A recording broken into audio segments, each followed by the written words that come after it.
Ketua Umum PSSI, Erick Thohir, meminta kepada Timnas Indonesia Senior untuk bisa membalaskan dendam kepada Australia usai Timnas U16 Indonesia kalah.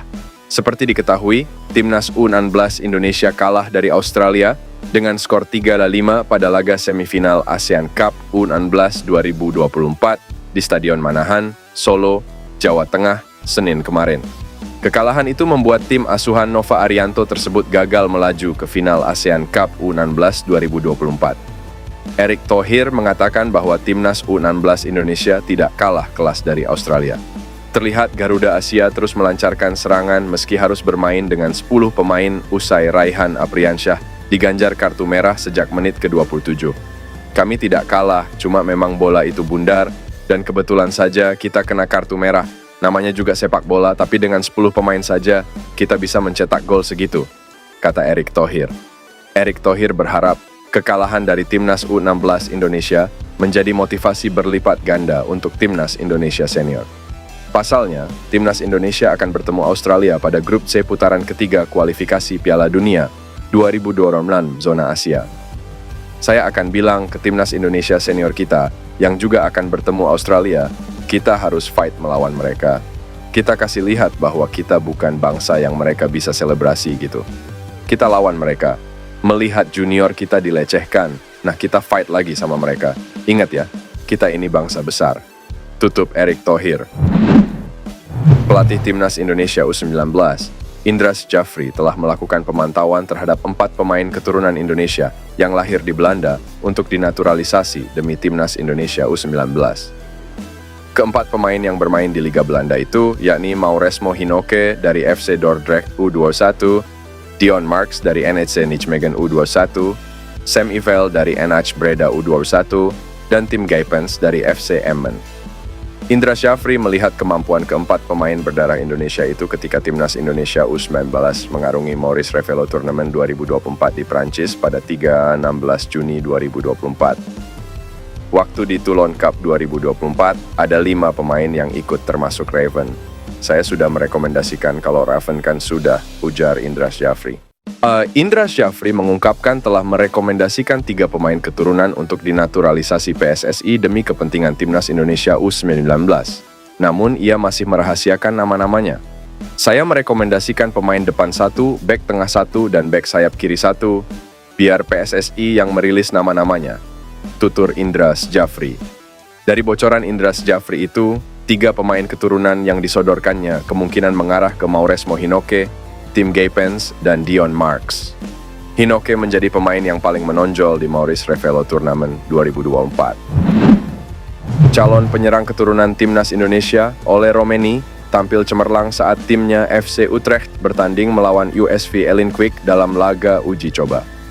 Setelah merampungkan musim 2023-24, FC Utrecht langsung melakukan persiapan menghadapi musim depan dengan serangkaian pemusatan latihan dan laga uji coba. Salah satunya dimulai dengan melawan USV Elinkwijk pada Sabtu. Meski secara kasta berada jauh di bawah Utrecht, Elinkwijk yang sekarang ada di kasta ke-8 pernah melahirkan sejumlah pemain hebat seperti Marco van Basten. Laga melawan Elinkwijk itu juga menjadi ajang pembuktian dari Romeni yang mampu mencetak 1 gol dan 1 assist dalam kemenangan FC Utrecht dengan skor 4-2. Hasil ini baik untuk FC Utrecht sekaligus Romeni untuk mengarungi musim depan. Penyerang 24 tahun itu bisa unjuk gigi demi mendapat lebih banyak kesempatan bermain. Pasalnya, Romeni gagal melakukan hal itu saat pertama kali bergabung dengan Utrecht di musim 2023-24. Cedera membuatnya sering menepi, sehingga cuma tampil 17 kali di semua ajang dengan lebih banyak berangkat dari bangku cadangan. Sayangnya dari jumlah pertandingan itu, Romeni cuma mampu mencetak 1 gol. Jika kondisinya bugar sepanjang musim dan FC Utrecht tidak menambah striker, bukan tidak mungkin Romeni bisa mengambil tempat utama di lini depan. Menit bermain yang reguler dan pengalaman yang lebih banyak tentu akan sangat membuat Romeni memberi dampak positif buat Timnas Indonesia jika bersedia dinaturalisasi nanti. Kiper Timnas Indonesia Maarten Paes masuk Major League Soccer MLS All-Star 2024. Ia masuk bersama 29 pemain lain yang dipersiapkan menghadapi para pemain terbaik dari Liga Meksiko. Sebanyak 30 nama pemain yang masuk ke MLS All-Star 2024 dipilih berdasarkan 3 kategori. Pertama, mereka masuk berdasarkan voting yang dilakukan. Orang yang berhak memberikan voting adalah fans, media, dan juga pemain. Tercatat ada 12 pemain yang terpilih berdasarkan kategori di atas.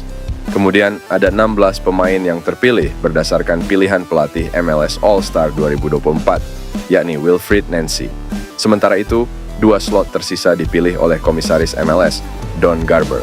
Hasilnya, Martin Paes masuk skuad MLS All-Star 2024 berdasarkan pilihan oleh fans, media, dan juga pemain.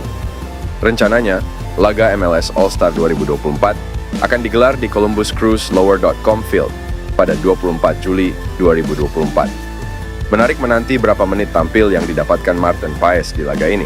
Martin Paes berpotensi tampil sebagai starter di laga nanti.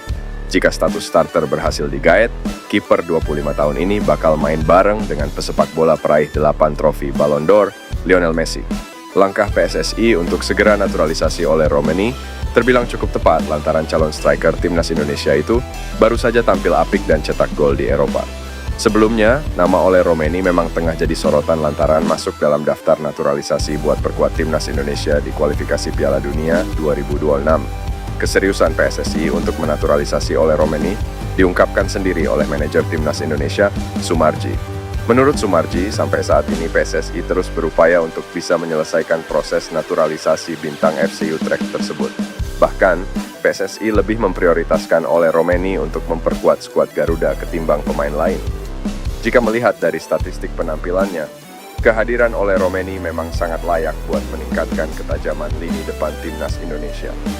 Meski musim ini hanya bisa cetak 1 gol di kasta teratas Liga Belanda, namun di musim lalu Ole Romeni merupakan predator kotak penalti yang berbahaya.